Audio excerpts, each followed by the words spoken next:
Good evening, and thank you for joining us tonight. I'm Keely McCormick. Today in Tracktown, USA, thousands of fans and participants gathered for Eugene's annual half and full marathon. The race started at 7 a.m. in front of Hayward Field. Our photographer was on scene today. Check out the sights and sounds from today's event.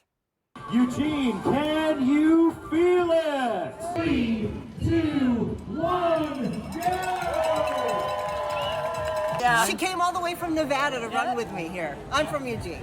We always run in tutus.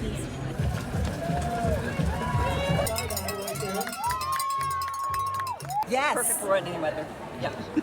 Fantastic weather. Yay. At least it's not raining, so.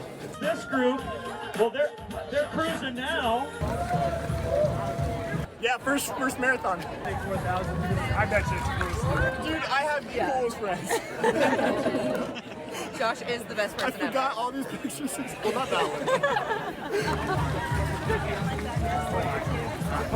one. We're supporting my brother and his girlfriend, her daughter. I am excited to be running in the footsteps of legends, and I went to Priest Trail. We ran Priest Trail and saw Priest Rock. I'm just great to be here. I'm loving it. I love the green space. I love the greenery. I'm trying to do 50 states, and this is number 42. Final call for any starters. What an incredible event today. Congrats to all those runners. The South Willamette Valley Honor Flight is heading back to Portland tonight, where the group of veterans will be welcomed in grand fashion at the Portland International Airport. But before they left Washington, D.C. today, they visited 3 more spots, beginning with the National Museum of the United States Army.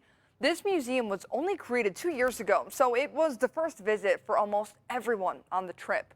It's a big museum with a deep history of the U.S. Army, and for so many veterans from our area who served in the Army, it was an experience that brought back a range of memories. It was touching. It was really hard to see some of the guys, you know, reflecting back on the guys that we had in our company that had been over there and came back disabled and kind of messed up. After the Army Museum, the group visited the Air Force Memorial and the U.S. Marine Corps Memorial. They'll be back tonight. Brandon Cameron will have a full recap of the trip tomorrow evening on KVAL News at 6. Keeping an eye on education now, the Eugene Education Foundation just announced its total grant funding for last year, and the Eugene 4J School District is getting a pretty big chunk of change. Our own Kirsten Lindquist spoke to educators today and joins us now in the studio. So, Kirsten, how much are these grants? Well, EEF awarded over $200,000 in standard grants for the 2021-22 school year, and that grant money will go towards programs including literacy, STEM, art and music, social emotional learning, and physical education. EEF said they noticed how the COVID-19 pandemic had social and emotional impacts on the children in their schools. That's why they're supporting materials needed to implement a new social emotional learning program called Conscious Discipline. Listen to how it's already helping one local kindergarten classroom.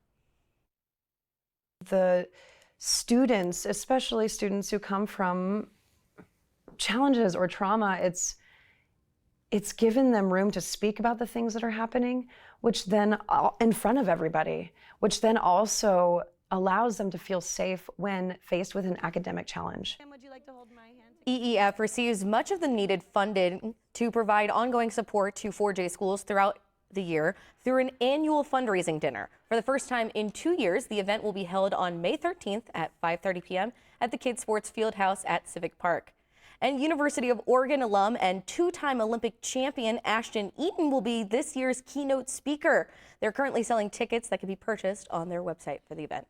All right, thank you, Kirsten. We'll take a first look at the forecast now with a live look outside tonight with our tower cam. Dry conditions and sunny skies with rainfall returning tonight. Expect mostly cloudy skies heading into Monday with breezy conditions across western Oregon.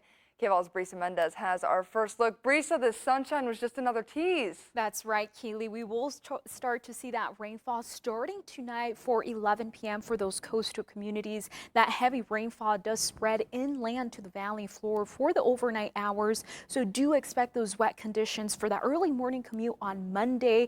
As we take a live look outside over the southern Willamette Valley, see mostly cloudy skies this evening. Our current temperature is 65 degrees, humidity values 48%. 50%. Our current winds looking very calm from the Cascades into the coastline. North Bend only 8 miles per hour. This will be changing as we head into Monday. Breezy conditions up to 40 miles per hour for Coos Bay, and in the valley floor up to 25 miles per hour.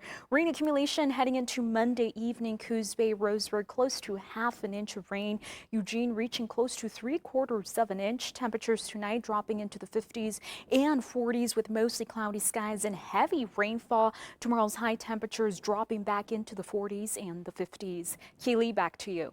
All right, thank you, Brisa. Well, Friday's tornado generated winds of up to 165 miles per hour as it carved a path nearly 13 miles long over south central Kansas. The National Weather Service says that tornado rated an EF3 on the enhanced Fujita scale. Authorities say between 300 and 400 buildings were destroyed and more than 1,000 damaged. 4 people were injured and 3 University of Oklahoma meteorology students died in a crash as they returned from storm chasing in Kansas. In an unannounced visit this weekend, House Speaker Nancy Pelosi led the first official U.S. congressional delegation to Ukraine since the start of this war. Pelosi meeting with President Volodymyr Zelensky as civilian evacuations in the besieged city of Mariupol have now been put on hold. Cole Higgins reports tonight. Nice to meet you. Thank you for coming. A surprise visit in Ukraine. House Speaker Nancy Pelosi leading a congressional delegation to the capital, Kyiv, meeting with President Volodymyr Zelensky. We are visiting you to say thank you for your fight for freedom, that we are on a frontier of freedom and that your fight is a fight for everyone. And so our commitment is to be there for you until the fight is done. Pelosi, the highest-ranking American official to visit the war-torn country to date, declaring the U.S. will not waver in its support for Ukraine. To send a clear message to the world, America stands with Ukraine. We stand with Ukraine until victory is won. Passing a $33 billion U.S. aid package for Ukraine, garnering bipartisan support as a top priority in Washington this week. I think time is of the essence. We'll turn to it as soon as we get back to the Senate tomorrow. And I think we need to push it very, very quickly. This as new drone video gives a glimpse into Russia's renewed offensive in eastern Ukraine. And in the long-besieged city of Mariupol, civilian evacuations are now on hold until Monday, after President Zelensky says more than 100 civilians sheltering at a steel plant have been evacuated. New video from a Ukrainian battalion shows civilians evacuating from the steel plant in Mariupol on Sunday. I'm Cole Higgins reporting. All right, thanks, Cole. Well, KVAL's gearing up for the second event in our Can Do Food Drive series. Next week, we'll be at 2 locations raising donations for people in need in Lane and Benton counties. We visited Food for Lane County's pantry on Highway 99, where they serve the St. Vincent de Paul Food Pantry as well as the homeless population. That site has seen a 30% increase in demand since March.